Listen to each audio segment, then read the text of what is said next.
28,000 bill दिहाड़ीदार 28,000 रुपया bill मजदूर आदमी अब कितों उतारना।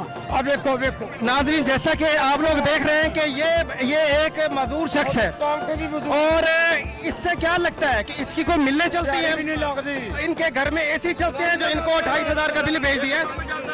और नाज़रीन, आप लोग ये देख लें, और मैं हुक्मरानों से भी ये कहूँगा कि ये लोग कोई पेड़ नहीं है, इनको कोई लेकर नहीं आया, ये लोग अपने तय खुद लोग ये आए हैं और सड़कों पे आके अपनी एहतजाज रिकॉर्ड करवा रहे हैं। नाम क्या आपका? मेरा नाम मियां आजम है। ठीक है, आप किसी मोहल्ला सरमुरे में हम जो शौक से नहीं बाहर आए, ठीक है, ये हमारा हक है। ठीक है, उसके अलावा अब अगर इन्होंने टैक्स माफ ना किया, ठीक है, इधर जो वापटा वाला आया वो अपना जिम्मेदार खुद होगा। ठीक है ना, हमारा ये सब मोहल्ले वालों का एक ऐलान है।